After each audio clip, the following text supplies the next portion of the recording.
I'm going to give. I have given before if you've been to previous ones, but I've updated it with a few other images and stuff. But it's kind of going through the basics of severe weather, some of the things that we look for when it comes to severe storms. And then the presentation I'll follow up with is one I've only given twice. I put a presentation together on what it was like to chase the Moore and Reno tornadoes of 2013. I've only given that presentation twice, once in Atlanta, Georgia, at our company weather conference, where I presented to other meteorologists within our company that owns our TV station, and I have given that presentation as well at Valparaiso University, which is my alma mater, to students and to faculty there. So this will be the first time I actually give that particular presentation in public. So hopefully you will enjoy that one. But I'll talk a little bit about, for those of you who don't know, I am Michael Seger. I am a meteorologist at Fox 33 in Tulsa. We cover most of eastern Oklahoma except the far southeastern parts of the state. We actually have two counties in Kansas that we cover as well, Chautauqua County and Montgomery County in Kansas is technically in our viewing area. But I've been interested in the weather since I was about as tall as this right here. I've loved weather since I was a kid, and I used to watch storms roll in. I grew up in a small town in southern Indiana, and our house kind of set up on a hill, and my bedroom faced west. And so I was watching the storms come in all the time. There'd be a storm at 3 o'clock in the morning, and I'd be sitting right there by the window and watch it come in. But we'll go ahead and get started here. I want to thank, before I do get started, I do want to thank John Maples, one of our Fox 33 storm trackers, and Washington County storm chasers. They have really put all this together. I didn't have much work in this. I just had to bring up a couple of presentations that I was happy to present. So thanks to John and Washington County Storm Chasers, and also to Virginia Avenue Baptist Church for the venue to allow us to do this. Well, let's go ahead and get started here, John. I always love to show this particular cartoon. Who likes The Far Side? Gary Larson, he's retired, but it's one of my favorite comics. But I love this one, those front porch forecasters. Guy on the left's like, uh-oh, rain squalls are coming. And he's acting up. I know, I'd say it's more like a blizzard judging by my hand here. The other guy's like, well, something's happening. There goes my head. Now, I like this other one too. This is not Gary Larson, The Far Side, but this one cracks me out too. Like, it looks like a cold front's coming in. But ingredients for severe storms, that's what we're here to talk about. Spring's just around the corner. It's hard to believe. We kind of, for us here in eastern Oklahoma, we kind of think of the beginning of severe weather season kind of mid-March, taking us all the way through June, with the most active time period being in May. But believe it or not, it's getting close. And what are some of the ingredients that we look for severe storms? There's a lot that goes into what we need for severe weather. And I kind of think of it like your grandma's best chocolate chip cookie. Like, you got to put all these ingredients together to make that cookie really good. What are some of the ingredients that we need when it comes to severe weather? Some of the answers are up here for you. But anybody have any ideas? Well, one of the most important things is we need moisture for storms. And we need instability. We need something to lift the air to help get those storms to develop. And one of the most important ones, especially when it comes to tornadoes and supercells, is the bottom one here, is wind shear. Now, you'll get some pretty strong storms with the top three if all that comes together, but if you want tornadic storms, you've got to have wind shear to get involved as well. And I'll talk more about that as we go through. But you go on here, kind of your classic severe weather setup, what we talk about here in the Southern Plains. Typically, I'll step up here and kind of go over this, but typically, got all the moisture here from the Gulf of Mexico. A lot of times we'll wake up in the morning if we're in what we call the warm sector of a storm system, which is this area here. You'll wake up, it's kind of warm and muggy. We may have a strong south or southeast breeze. You can already feel the air. And so that's that Gulf of Mexico moisture coming up over the plains and across Oklahoma. Typically, there's an area of low pressure somewhere out here. Doesn't have to be specifically to where this map is, but somewhere out here we'll have dry air coming in from the desert southwest, some cool air coming in from the north, and as you go up in height, where the planes are flying, instead of a south breeze, which will have at the surface, the wind is typically out of the southwest or even west. And that's that wind shear, the turning of the winds with height. So on the next slide, this is where a typical dry line setup here. So what we're looking at is moisture. So it's not temperature, being that it's warm and cold. We're looking at moisture here. And a lot of storms will develop on what you call a dry line in the southern plains. So here we've got that southerly flow out of the Gulf of Mexico. Dew points is a measure of how much moisture is in the air. Get that number up into the 60s, you're starting to get pretty muggy, getting into 70s, and it's really getting muggy. But you can see, look how this sharp gradient, we go from mid-60s, upper 60s, and your 70 dew points, back into the teens and 20s with that desert air back here. This is a boundary that will provide lift for thunderstorms. So on the next slide, we go back to, this is actual real data here from observations from an outbreak in 2004. This actually was the EF4, 2003, excuse me, an EF4 tornado that struck Moore in that year. And that's the supercell that did it. But you can see, here's our boundary. Very warm and humid air here with south and southeast winds behind the dry line. It is dry and it is hot. So we've got temperatures here, 80s, even upper 70s. It's almost 100 degrees back behind the dry line. And if you go out and chase, I've actually done this before the storms go up, just because it's from a weather's perspective, it's kind of interesting to do, but it's kind of fun to drive behind the dry line and just how hot it is. And then you just drive 20 miles east, and it's not as hot, it's very warm and muggy. It's like you change air masses like that. It's pretty amazing. But that's what provides the boundary there. There's our dry line. And that's what provides that lift. What's happening is that dry air is bumping into the warm and humid air, so as the air comes together, it can't go down to the ground, it has to go up. And so it's that rising motion that initiates the storms. You can see the supercell that went up. And with instability, the graphic on the left might be a little tough to understand, but the basis of it is once the air is rising and gets to a certain point, it's just going to keep going as long as it's warmer than the air around it. It's like a hot air balloon. That's why a hot air balloon rises. It's because it's warmer than the atmosphere around it. And it's the same thing with a thunderstorm. That thunderstorm, this towering cumulonimbus cloud going up here, is warmer than the air over here. So that's why it keeps building up into the atmosphere. So the bigger the difference between the temperature of the thunderstorm that's building up and the surrounding air, the faster the air is going to rise, the faster the updraft is going to be. And there's ways to measure that, and every day there are weather balloons that are launched across the country. There's one that gets launched from the National Weather Service in Norman. They do it twice a day, actually. They'll do it at 6 in the morning and 6 in the evening, or 7 and 7, depending on whether in daylight saving or standard time. But what that weather balloon will measure is the temperature as you go up through the atmosphere.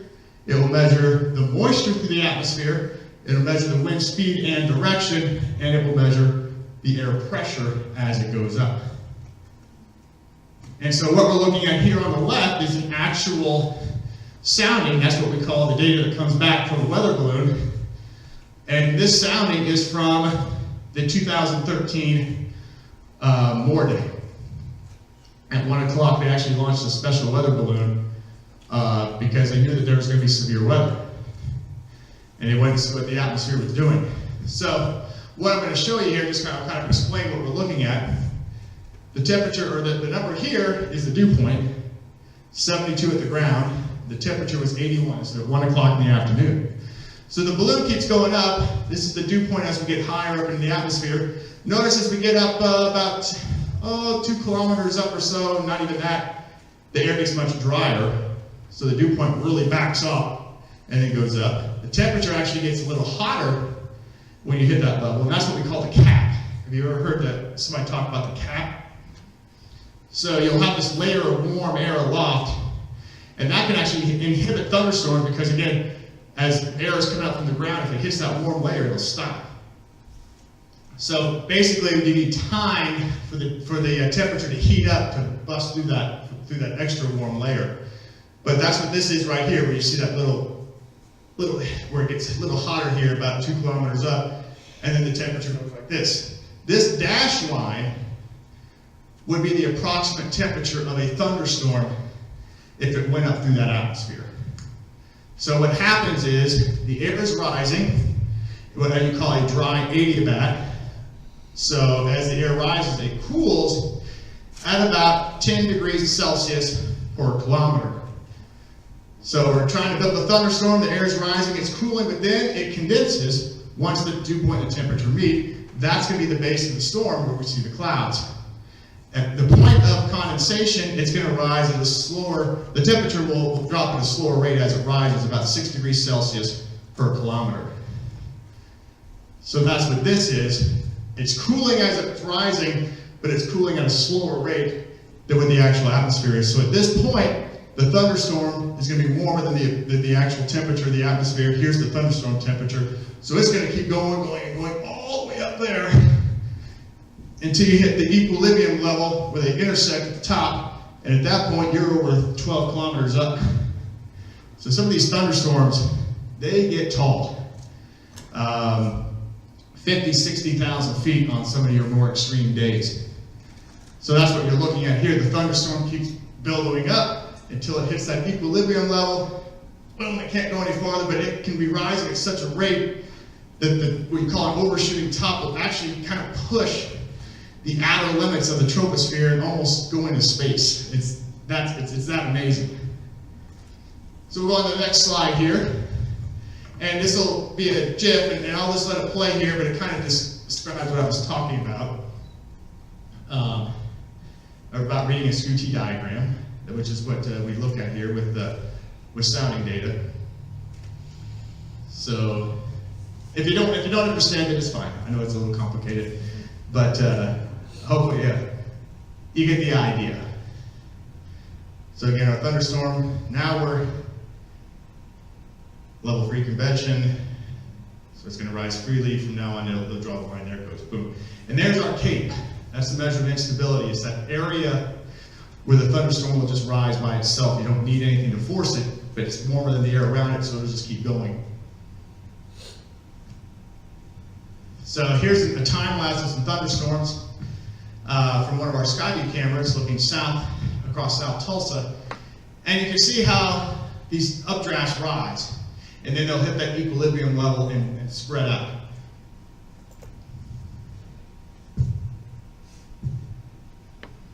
Boom, look at that. So when you've got a really powerful updraft, what's amazing to think, and if you want to play that one more time, John, if you could. Remember, when you get up in the upper levels of the atmosphere, the wind is very strong coming out of the west. So that back-built anvil, where it kind of pushes back against the wind, a lot of times on these higher severe weather days, that wind will be pushing against that 75, 100 plus miles an hour, and the updraft is hitting that with such force it's actually going back against that wind. Pretty amazing. But yeah, it'll just, on a high instability day, those updrafts will just, whoosh. You know, think of that hot air balloon. The hot air balloon's rising because it's warmer than the air around it. The hotter the inside of that balloon is, faster the hot air balloon's going to go up, and that's exactly what happens with a thunderstorm.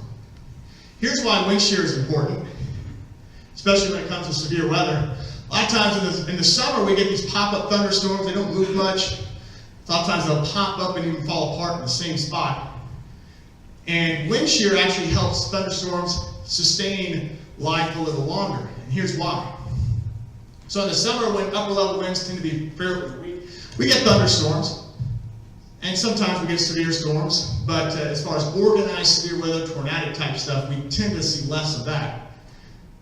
So again, when you have winds, as you go up with height that are about the same speed or generally pretty weak, the thunderstorm will build up, but then it's going to rain down on itself and it will choke off the updraft, the air that's trying to rise. But when you have a sheared environment, the thunderstorm will actually, and you'll see it if anybody's gone out chasing and you watch these towers first build up, you can actually visually see this. they go up at an angle. They don't go straight up. And the reason is because the wind, as you get higher with height, is stronger. So it actually pushes the updraft at an angle. So then, when the rain starts falling out of the storm, it falls off at an angle, and it keeps the updraft free, and it doesn't choke itself off. And so the updraft can just keep going, sustain itself, and keep going for, sometimes, hundreds of miles. Whereas in the summer, you don't necessarily see that as much. Maybe you have a big squall line come through or something like that. But with individual storms, you really don't see that as much. But the supercell, I always call the king of all thunderstorms, as far as single cell storms go. What separates a supercell from an ordinary thunderstorm is this right here. It's not only the updraft is rising, the updraft is also rotating. And that's what separates a supercell from a regular thunderstorm. So we're looking down on it here, kind of like what would look like with radar. You got the hook right here. Now at the ground level, if you're chasing, when we're out, we try to position ourselves right here, southeast of what you call the inflow notch. And when you are, if you're in perfect position on a supercell, you'll have a clear view to where the tornado possibly is. Most of the wind and the hail, or the wind and most of the hail and the rain are going to be up here. And this will be the clear view you have here. And the wind will be at your back. So if you're looking at an updraft where a tornado might form, and you're looking this way, the wind's going to be at your back. The storm is literally sucking the air into the updraft. And so the wind will be at your back. It's not going to be coming hitting you in the face. We go on, there we go. So this is a low precipitation supercell that I time-lapsed back in 2015. You can see the updraft is rotating. Now it gets choked off here by what you call the RFD. You can see where the little kink develops, and that basically kills the updraft. This is the same day as the Sand Springs day. This is a little low precipitation supercell that came in over Tulsa, produced about 1 inch hail. Here's a look at a classic supercell from Boise City. I actually was coming back. I was took a little road trip for vacation, and it just so happened as I was driving back from Utah and Arizona that, hey, we may have a dry line situation far out in the Oklahoma Panhandle. So I ended up chasing that day, and this was near Boise City. Here's the lowering, the base of the supercell. Again, we're looking straight at the base of the storm. The wind's at my back here. Clear view. Most of the rain and the hail are off here to the right. Where I was not raining. Here is another one, Wellington, Texas. This is actually the same storm that went on to produce the Elk City tornado. This was still in Wellington, just on the other side of the state line. And here's our rotating updraft. See the angle? It's not going straight up, it's angled like this. And you can almost see, just by the structure, kind of has a little rotation look. Again, here, wind is at our back. It was quite strong. The inflow was getting pulled in the updrafted storm. Had big hail, rain and hail, off to our north. Now, we ended up, unfortunately, getting into some of that hail. And at that point, I actually, I have a picture here later on in the presentation, the largest hailstone I ever held in my hand from that day. So, different stages of thunderstorms. Again, this is more of your typical summertime deal where you start heating things up and you start getting the cumulus clouds to build up during the daytime heating. They keep rising. You've got your updraft. Here's your downdraft with the rain. And then eventually it's all downdraft and the updraft gets choked off and the storm dies. So that's on your typical summertime day. That's your typical single cell storms. These things, they pop up in the thunderstorm, or in the summer. They typically don't last that long, but they can produce severe weather. Sometimes some of the downbursts, even in the summertime, can be quite strong. You get some strong straight line winds with downburst type situations. Kind of got your multi-cell cluster. We got a cluster of updrafts kind of going up together. Again, these can produce severe weather, but they're not usually organized severe weather like we see in the spring. The next two, here's how they look on radar, sorry about that. The next two types of thunderstorms are more what we look for when it comes to severe weather. Your squall lines, and then you have your supercell thunderstorms here on the right. Now, squall lines can extend thousands of miles at times. Look at this squall line here to the left. Goes all the way from southeastern Oklahoma all the way up into Illinois, Indiana. Just a solid line of storms producing severe weather as it goes. And then your supercells are smaller, but they a lot of times are your most violent. Here's a look at the supercell that hit Tuscaloosa, Alabama in the super outbreak of 2011, produced an EF4 tornado that went through Tuscaloosa. There's your hook. Again, there's all rain and hail up here. There's where the tornado is. It's a pretty classic look there of a supercell. So spring's dangers. We've got all kinds of things to look for. We've got flash flooding, lightning, tornadoes, hail, damaging winds. Anybody know which one actually causes the most deaths? Bingo. That's exactly right. On average, flash flooding, unfortunately, does kill more people than any others. And a lot of times it's from people making mistakes trying to drive. Almost half of those could be prevented. But again, these are just average numbers. Obviously, it's going to vary year to year. But average numbers, you'll see flash flooding almost double what tornado and lightning do. But water is powerful. I mean, it is powerful. It can move vehicles. Again, it doesn't take much. 2 feet of water is enough to eventually push a car down a road. Flash flood watches and warnings, I will say, are issued by the local National Weather Service. They're not issued from any other office, but it is something that can be scary. And a lot of times, a lot of people try to drive through flooded areas, but a lot of times you don't know what's underneath. And some of you have seen this video before that I'm about to show you, but this is from Storm Chaser Chris Noe, and this was actually El Reno Day. But I'll let you watch what happens here.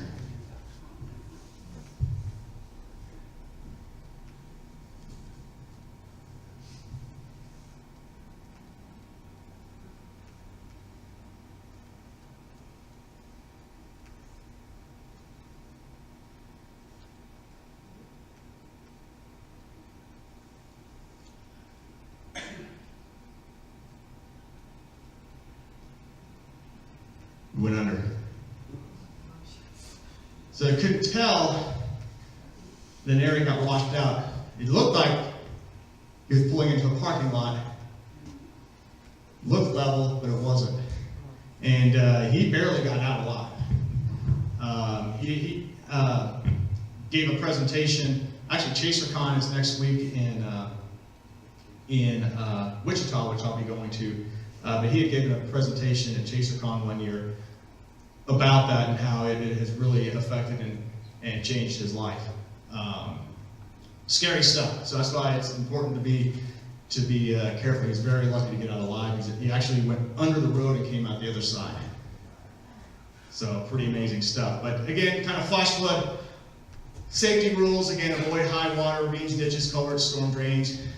Basic stuff, but it's always nice to have a reminder. Do not swim in, walk in, or drive through floodwaters. I know it's cliche, but turn around, don't drown. Kind of helps ring a bell. And keep an eye on children. I mean, I can remember as a kid, gosh, if I saw a creek that was just flowing fast, I mean, it was awesome, you know. I'm watching it, I'm throwing sticks in there, watching the sticks go down the creek, and you know, that can be very dangerous for kids. You know, I'm lucky, you know, I didn't get pulled in, but all it takes is one slip, and next thing you know, your child's going down the creek, and there's nothing you can do. So just got to keep an eye on children and stuff like that around high water. Is important. Lightning. What to do in case of a lightning strike? Move very quickly.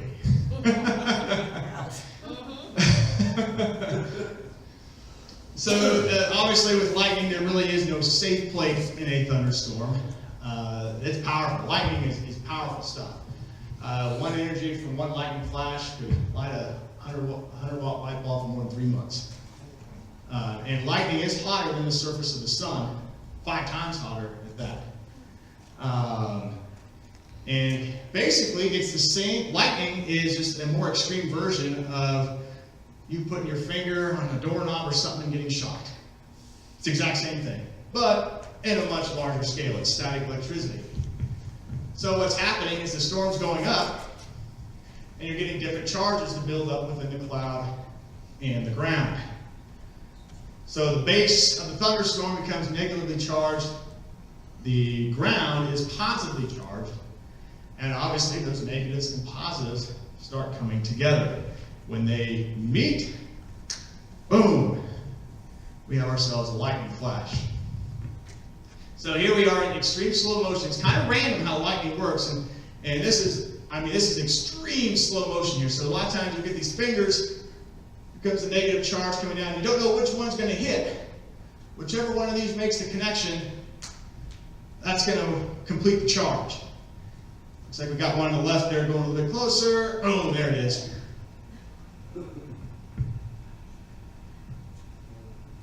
So pretty amazing. So here is this is one of the more amazing lightning photos. This was actually taken many years ago, but I love this photograph because you can see so much in it. You can see lightning striking this tree by a farmhouse. So you can actually see the process of the lightning strike here. What you call upward leaders, that positive charge that kind of extends upward from the ground. There's actually more than one. You got one coming off the telephone pole here. See that? You actually had two coming off the tree, one here, and then the one that actually made the final connection. And then, of course, you can see the step leaders coming down. Again, any one of those step leaders, if any one of those would have made a connection somewhere else, that would have been the completion of the lightning strike. And all this happens, we're breaking it down slowly here, but as you know with lightning, this happens fast. Like, you can't even see it in the naked eye. But it's pretty amazing. So when lightning is around, obviously stay indoors or in a vehicle. One of the big myths out there is it's not the rubber tires that actually protects you in your car. It's the steel cage of the car that protects you. So what happens if you're driving down the road and lightning would strike your car, the lightning will go through the metal part of your car and then out the bottom, so it doesn't go into the car. So it'll still complete the strike. It gets grounded. So the rubber tires don't actually protect you. That's why with convertibles and stuff like that, you're not nearly as safe as if you have a complete steel cage for your car. But again, lightning can also strike many miles away, 10 to 20 miles from the storm. This is what we call a bolt from the blue, and some of us probably have witnessed this where there's a storm way off in the distance, also boom, out of nowhere you get this lightning strike. Here's a great picture from Robert Prentice in 1990 where you can see the lightning way out off to the side of the storm. That does happen. So that's why there's kind of a general rule, 30 minutes after the storm, after the last rumble of thunder, you're safe. But if you hear thunder, the storm's close enough that lightning can strike at your location. But there are many different ways to get struck by lightning. I always like to throw up Bob here. He's having a bad day. The direct strike obviously is the worst. That's when you are hit by the main bolt directly. Survival from that is not very good. You got your side flash where you're under a tree and you get struck standing under the tree. You got the ground current, and this happens a lot as well, where when lightning will hit the ground, or just in case coming down through the tree, it actually will kind of spread out a little bit. You may not get the full brunt of the charge, but you'll get a part of it, and it's enough to knock you on your feet. It could kill you. You might not be directly hit by the bolt itself. And again, here's part of that ground current, how the charge is completed. It kind of goes up one foot and out the other. And one of the things, like if you're caught out in a lightning storm, one of the general rules is just try to keep your feet as close together as possible to limit that conduction. This happens a lot, and anybody, cattle ranchers or anything like that, or know any cattle ranchers, you see this a lot with cattle along the lining of a barbed wire fence, where the lightning will strike way down the line of the fence, but it'll travel along it and can still kill. I've seen numerous photographs of cattle just laying down along a fence line, dead, because they were right along that fence and lightning struck somewhere down that fence and then killed the cattle that were along it. And then the streamer, as we just saw with that incredible picture, you have your upper streamers, but those will provide a little bit of a shock too if you happen to get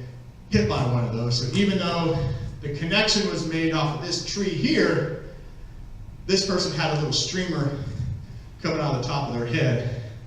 And so when the completion was done, it's enough to put you down again. So there's numerous different ways to actually get struck by lightning, so it's kind of something to think about. It's not just that direct strike hitting you. Hail, oh yeah, this actually scares me. When I'm chasing, hail scares me more than anything because it will destroy your vehicle, and that's costly. And if you're caught, and I've been in a couple cases. Most of the time, ideally, if you're chasing, remember I was telling you, you stay to the southeast of the rotation. You never get the rain and hail. There's days I've been chasing, I never got a single drop of rain on me, and I've witnessed tornadoes. But sometimes the road network can be a little iffy. You may have to get a little closer to the hail than you want to, but it's scary stuff. And it forms in that updraft. Remember we were talking earlier about how the air is rising through the thunderstorm. Well, some of the most powerful thunderstorms, those updrafts will rise at over 100 miles an hour. That's how fast they're rising. And if you just think about it, think about this hailstone here. This is the largest hailstone ever reported. 8 inches across, fell in Vivian, South Dakota. And I think that was in 2003, if I remember correctly. I didn't put the year up there. But the previous record at one point was in Coffeyville, Kansas, just down the road. Woohoo! That's right. But again, with hail, it can be very scary. If you think about that size of that hailstone, how fast, if you needed to hover that, if I wanted to hover that chunk of ice and just have it float in the air, how fast the air has to be rising to just kind of float that there, it's pretty amazing to think about. So obviously your stronger updrafts are going to have your larger hail. Here's a situation where we were chasing in southwest Oklahoma, near Elmore, Oklahoma. And this was a situation where the road network that we needed to take was going to get us a little close to the hail core before we went east. So tornadoes here, there's our location there, but the road we wanted went this way. So we are kind of on the edge here, and I got too mesmerized by watching the tornado, not realizing that the hail core was going to be getting very close to us, and you'll see what happens here.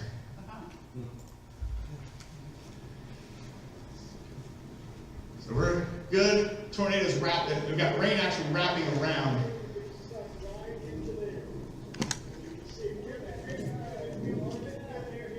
See the inflow tail right there?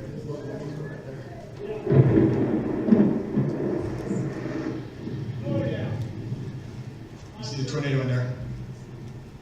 Look at the edge of that. Look how it's really putting around in there. Now if you watch, start seeing hailstones in here. Let's get out of here. I don't want to get, we're going to lose one of this. The hail's getting big now. That's it. Oh, That's a big hail. That's a big tornado. All right, we're at, woo! Let's go on. Oh my gosh, you see it now? You see it, Terry? Oh my gosh, monster! All those guys in Yeah, there, that's what right? we're gonna do. Oh my God.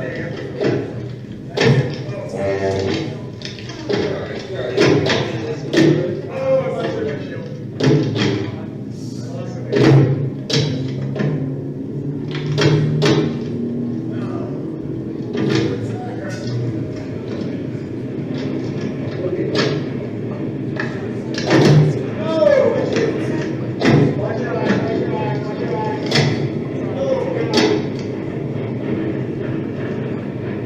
See the splashes in the field there where the hailstones are splashing in the field.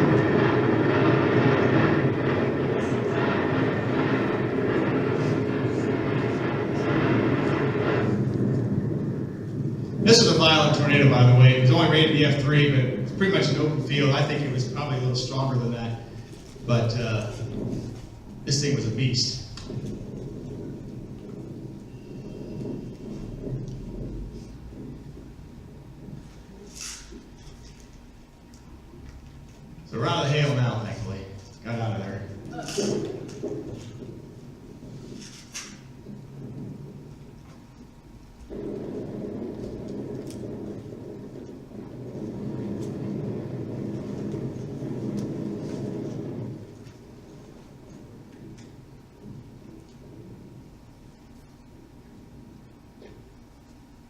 So here was the result, and it could have been a lot worse. There's a lot of other chasers that fared off a lot worse than I did.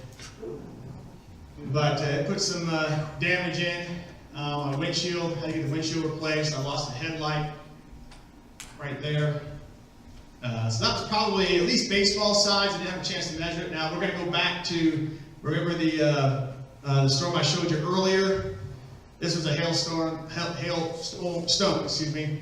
It was 4 inches in diameter across that I pulled out of off of just the side of the highway on that storm that went into Elk City. This was south of Eric before it went into Elk City. But I usually try to avoid that sort of thing as best as possible. I've been chasing, my first chase was in 2005. I've only had to replace my windshield once. So I think it's a pretty good streak.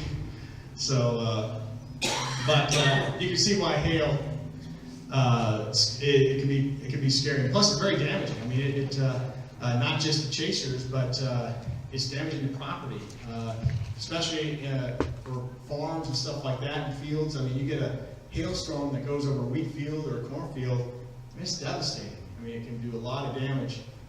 So hail is nothing to mess around with.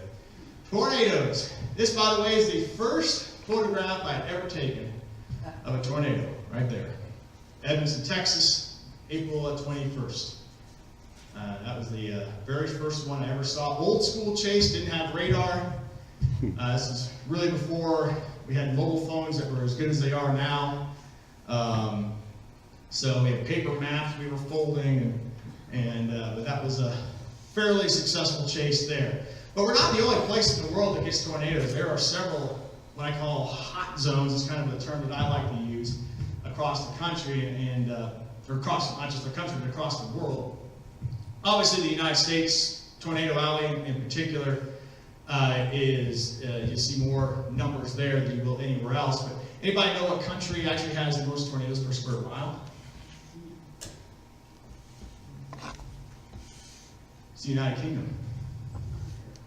But it's a little skewed because the United States is larger and we have a large area. Once you get to the Rockies West, it doesn't get tornadoes. Obviously, in Tornado Alley, per square mile is going to be much higher. But the United Kingdom, technically, it's a little technical rule there, has more tornadoes per square mile than any other place. One place that I kind of have this idea that I'd like to chase someday is eastern Argentina, kind of southern Brazil, into around Paraguay. That's South America's Tornado Alley.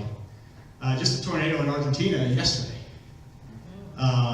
in that same area. It's a very similar setup on a little bit smaller scale, very similar setup to what we have here in the plains of the United States.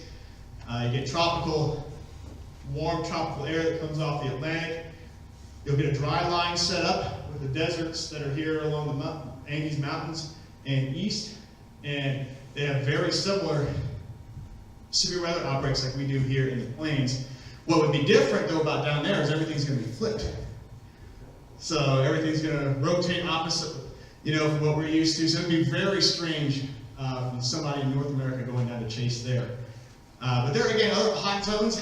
Europe gets their fair share. Italy is one of the really hot spots in Europe for tornadoes.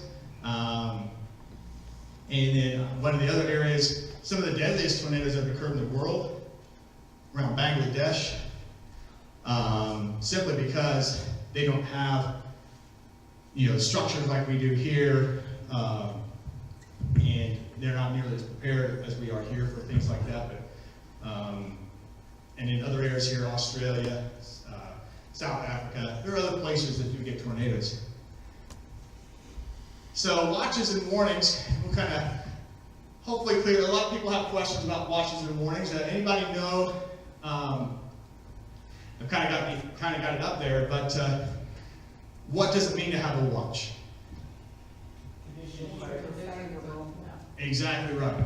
Nothing's necessarily developed yet, but we're looking at the sounding data that I was showing you earlier. We're looking at everything and thinking, you know what? Later today, there could be some pretty bad storms. And so that's what a watch is. Nothing's formed just yet, but conditions are coming together that we could have storms later in a time frame, and so they'll issue a watch for a certain amount of time.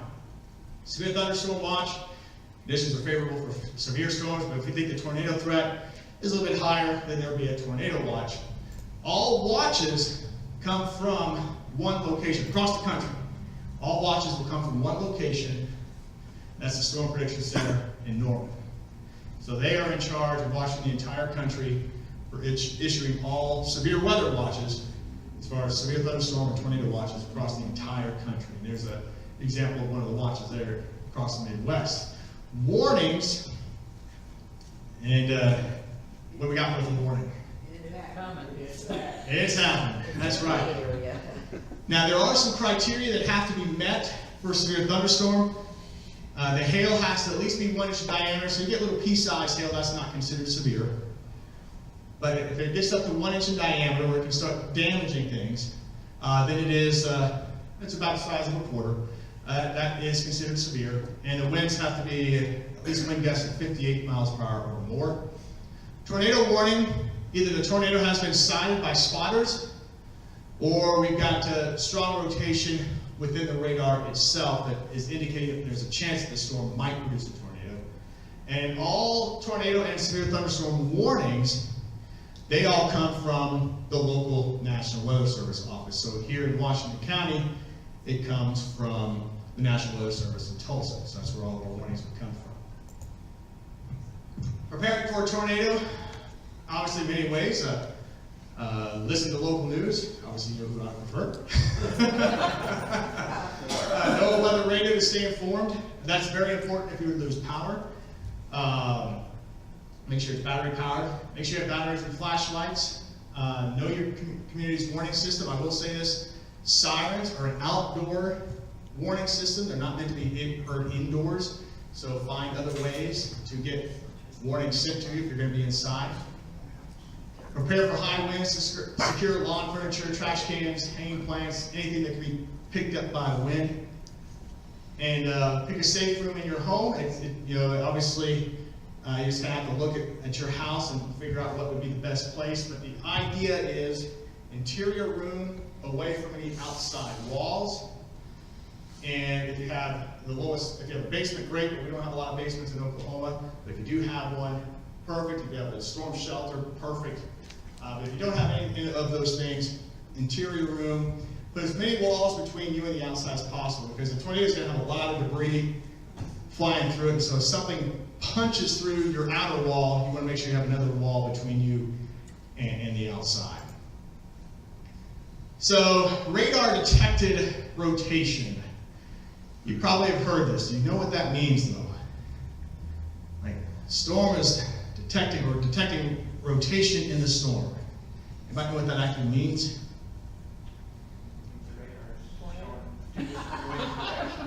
There you go. Exactly right. So if you think of, you're driving down the highway and the police officer's got his radar gun at you, and he's measuring your speed, that's exactly what Doppler radar is doing with weather. Not only can you look at rain and intensity of rain and stuff like that, but it's also measuring the velocity of what's coming at it and what's going away from it. It's just a much larger scale than your little radar gun, but it is the exact same idea. So what we're looking at here, this is the Moore EF5 tornado, May 20th, 2013. Now we actually did have a tornado with this, but here is our velocity couplet. So here is our reflectivity, which we typically look at with radar that shows your rain and intense areas of rain. Here we're looking at velocity, which is more your wind speed. So the greens and the blues are air that is flowing into the radar site. The reds, and in this instance right here, where we've got yellows, that's going away from the radar site. So what's happening is the radar is picking up, whether it be raindrops, it could be debris, whatever it is, it's picking up the speed that is moving toward the radar. Same thing is, got the radar gun at you and measured you 60 miles an hour coming down the road. And then also there's another with the dual pole, we can actually see this little hole here of blue. So we know that with radar, we've got something, it's picking up debris that's non-meteorological. Probably pieces of homes, trees, that sort of thing. So now we have a tornado debris signature here in the bottom left. But radar detected, that's what that means. So you're seeing that close couplet of wind going to and away from the radar, and so that's when they will issue a warning for radar detection. So what to do during a tornado? Obviously, we talked about this a little bit earlier. Safest place, obviously, underground. Find a storm shelter or your safe area in your home. If above ground, obviously, isn't possible. Interior room, lowest level of sturdy building, the main walls between you and the outside is possible. One of the things that I always like to recommend: wear a helmet. Protect your head. You got a motorcycle helmet, football helmet, baseball helmet, whatever you got. Put it on. You know, put it on for protection, just in case. You know, you never know. If you're outside, find the nearest sturdy building. Worst, if you can't find anything, the next thing you can do is just lay flat, spread eagle. Get as low as you possibly can. Mobile homes typically are not safe, especially older motor homes that are not built to standards. So after a tornado strikes, hopefully we're never in this situation, and most people will go in a lifetime without having to be in it, but worst case scenario, if you are, check for injuries. If you're trained, provide first aid to persons that might need help or need until emergency responders can arrive. Continue listening to the local news or your NOAA weather radio. Without power, make sure you have battery power possibilities. Even us, we will live stream our broadcast on our app on our phone. So if you would lose power at home, you can pull up our Fox 3 app and watch the live stream of our coverage on your phone. Long pants, long sleeve shirts, sturdy shoes. One thing that's important to think of, if you take shelter and a tornado would strike, shoes are important. You don't want to be walking around after a tornado goes through in flip-flops or bare feet. You're going to have nails, glass, all kinds of stuff that can cut you up. So, good shoes. Watch for those fallen power lines, broken gas lines, and report them. And you bring up a battery power stuff, no candles, especially in the case if you have a gas line that might break. Last thing you need is something to ignite a broken gas line. And if you are somebody that has medications, clean up those medications, any bleaches, gasoline, flammable liquids, that could become a fire hazard. Make sure you have your pets under as much control as possible so they don't get lost. Take pictures for insurance purposes. And if you're away from home, only return when authorities say so.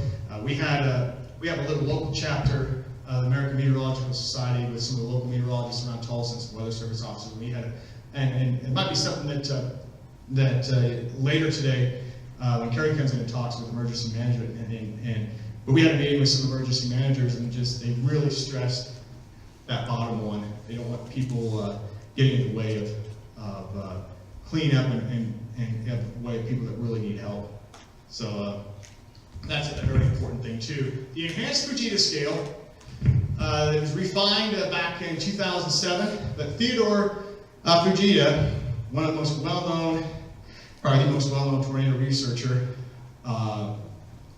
he came up with this scale back in the 70s. He started researching tornadoes. He's originally from Japan, but had a fascination for meteorology, and was just an absolute brilliant mind, physicist that understood a lot of the dynamics that go into producing tornadoes, and he did a lot of research. But he had come up with this scale. It's amazing, as we've gone with time.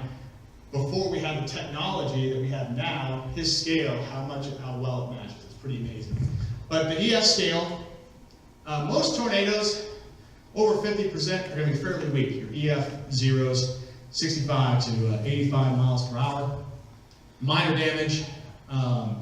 EF1, we're looking at moderate damage with 86 to 110 mile per hour winds. Your EF2s, you're up down to 111 to 135 mile per hour winds. Again, that's pretty strong. It's going to do considerable damage. We're about 10% now of tornadoes. EF3s, now we're between 136 to 165 miles per hour. EF4s, 166 to 200 miles an hour. And EF5s over 200 miles an hour. And that's basically you're wiping the foundation clean. It's nothing left. We'll get a look at some of that when I talk about the Reno and Moore presentation earlier. Storm spotting and chasing. Love that one. So, a lot of things to look for. We kind of went over some of this. Shelf cloud versus wall cloud. This is one of the biggest things that I'll see people get confused by. Because we'll talk about wall clouds and stuff like that. Shelf cloud is something that's going to come in with a longer line of storms typically. It can go from horizon to horizon, very menacing looking, like you see there on the left. Wall cloud is much smaller. It's under that updraft that I was talking about in the supercell. So we got a shelf cloud here to the left. To the right, I actually took this picture in Kansas. This was in 2007. This little feature right here, that's what everybody's looking at. Doesn't look like much, but that's a wall cloud. Again, here on the left, we have the shelf cloud. Looks scary. You kind of got these fingery things coming out. On the right, we have a wall cloud. So what's happening here is a lot of air is flowing out from the thunderstorm. So shelf cloud will form where the air is coming out from the storm. Cool rain, cool air is flowing out. So what's happening, that cool downdraft type air is hitting the ground and coming out, but it's bumping into the very warm and muggy air that we have out ahead of it. And so that's actually rising up over the cooler air. So it almost acts like a miniature cold front. But this can be very turbulent. You'll get a lot of motion. Sometimes you'll get spinning motion, but it's not organized rotation. And it gets confused a lot. People will call in, like, I've got rotation. These can be very turbulent, a lot of movement, but it's not necessarily organized rotation that's going to produce a tornado. Now, every once in a while, sometimes you can get a little breeze spin up if things line up just right on one of these. But most of the time, that's not going to be the case. Wall cloud, though, organized rotation, it's sustained, keeps going, it's coming out of the base of a supercell underneath the updraft. That's much more concerning for a tornado than what this is. Now, you get strong straight line winds with this. And some of those, sometimes you get straight line winds over 100 miles an hour that can do significant damage. But as far as tornado goes, the one on the right is much more concerning. So again, scary looking clouds. And here's a shelf cloud coming over Lake Michigan. Again, with a line of storms, looks very scary. You kind of got these fingery things looking at, and as you're watching this, it's not in motion here, but you would see the clouds kind of rising up with the cooler air that's being pushed out here. So you'd be very turbulent, a lot of rising motion. Scary cloud, or kind of a low-hanging, what we call scud cloud. Looks like something, but it's just a look-alike. We're not getting any organized rotation. Every lowering is not a concern. Again, it has to be where that lowering is at that is the concern. Again, just some low-hanging clouds, but not necessarily anything that would be of a concern. If we had video of this, you would see that that's not rotating. This was actually, you're underneath the shelf cloud in this picture where the cool air is kind of blowing this way, and it had a little condensation that kind of connected where that warm air was getting pushed up over the cooler air. So it looks kind of scary, but not a tornado. I've got a video here that kind of shows a few things. Here's a wall cloud in Pawnee County.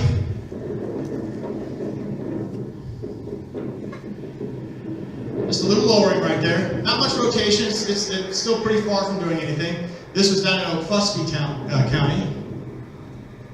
Never did anything, but you're underneath the base of that storm. That's qualifies a wall cloud right there. You just saw the formation of a wall cloud.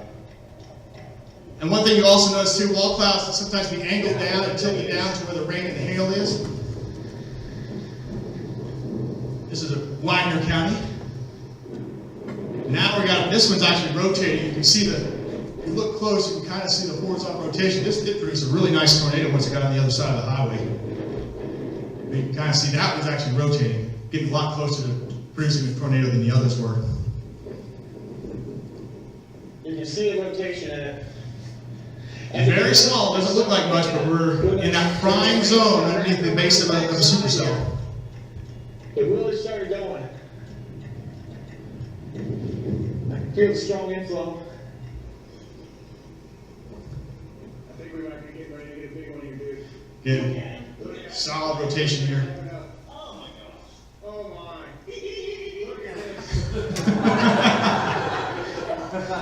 Anybody know Vaughn? Guys, we actually chasing for Channel 6 now. He and I are good friends, and we used to chase a lot together. We don't get to chase as much together now, but that's Vaughn who's with me there, getting excited. Wow. There it is. That is large. 1 mile north or straight? Now you actually see this thing becomes multi-vortex. We see little spin-ups here. And watch the top of this guy's garage. It's going to fly over the road here. Watch this in a second. There it goes. So we didn't actually have a condensation farm all the way to the ground there, but they were spinning on the ground.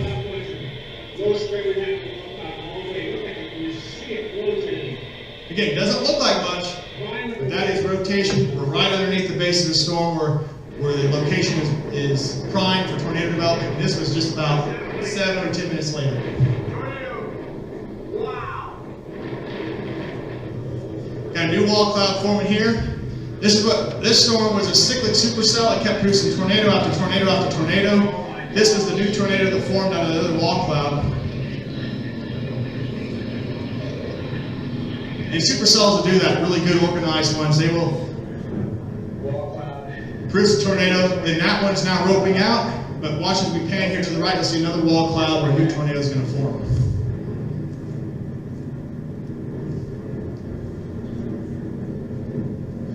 There it is.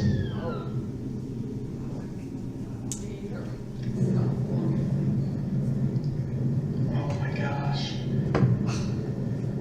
I hope I saw the town. I think it might be. You can see all the chasers out there. It gets to be a zoo out there anymore. For the last 5 to 10 years, it's really gotten crazy. So this was a moment that I made a mistake. We had an HP supercell, which was high precipitation, where the rain's actually wrapping around the circulation. And we're kind of in that area. And you'll see, we actually had a tornado in there, and you can kind of see the back edge of it. It's really tough to see because of all the rain. We can kind of see the back edge of it here, and it gives us a little bit of a scare here.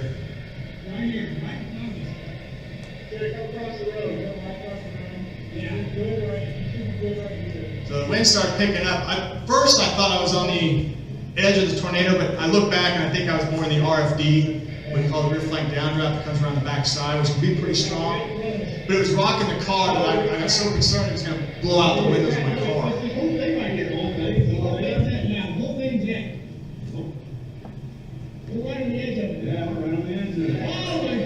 the wind started to pick up and get a little nervous.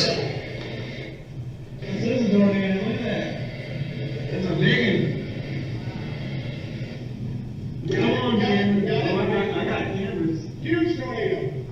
Huge tornado. Not as close as that guy though. Huge tornado. Huge tornado. He may have had to change his pants after this, I don't know. But that actually, and we'll get to this here when we look at the El Reno presentation, I think this moment saved us from El Reno. Speaking of El Reno, this is, again, I've been chasing for many years. A lot of people have chased for many years, and even we make mistakes. This is why I highly recommend, if you want to get involved in chasing and stuff like that, know your stuff. Make sure you take the time. Because weather is fascinating. I mean, it is incredibly fascinating, These things have occurred long before, we were here, and it's fascinating to watch these storms go up and watch Mother Nature in action. But this was a Weather Channel crew with the El Reno tornado. We'll go over what we went through with El Reno coming up. But just to show that even people that know what they're doing will make mistakes. And it's not always safe. So this is the Weather Channel crew here. Mike, can you hear us? Guys, that's it. Right there. We could be putting ourselves in a dangerous position here, and we're gonna roll just to stay safe, okay? The meteorologist Mike Dennis could not have been more accurate. Dennis and 5 other experienced chasers were unable to get out of the way in time. I'd like to see if we can at least get contact with Mike Bettis in the This room. circulation appeared to have gone almost right over Mike Bettis. We're concerned for their safety. Despite their best efforts to outrun this violent tornado near El Reno, Oklahoma, the twister overtook their fleet of 3 chase vehicles. Dennis says their car was thrown at least 200 yards. Hold on. Everybody just go.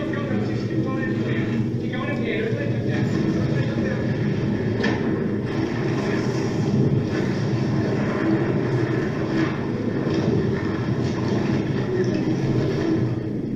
Amazingly, photographer Brad Reynolds was able to See keep the the car camera roll? rolling and capture this dramatic video. The camera actually came out of the car. as the tornado hit.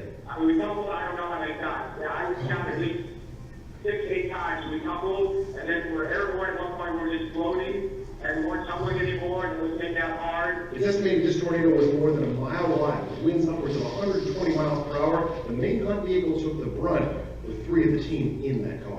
That was, unlike anything, that made right there retired me from tornado chasing. That was a dangerous situation I've ever been in. Looking at the tornado and the vehicle, the crew admits it's amazing. Everyone was able to walk away, and everyone was wearing their seatbelts. If we had a smaller car, I think we'd be dead. And yes, while the crew is banged up and bruised, they are all doing okay. And in a statement from the Weather Channel, we are aware just how unpredictable tornadoes can be, and everyone at the Weather Channel is grateful that our friends and colleagues walked away. Just let me say this, learn from my mistakes. You know, we were trying to get ahead of the storm, trying to do the right thing, and get outside if I can get away from it, and it just that we just didn't have time to react, and lesson learned. An important reminder for all of us to take these warnings seriously. I'm meteorologist Todd Santos with the Weather Channel. Look, and it can happen to anybody, so it is important to be safe. And I go back to our close call there with that rain-wrapped tornado that I had showed you previous to that video. I think that moment saved us on the El Reno day, because that was a year prior.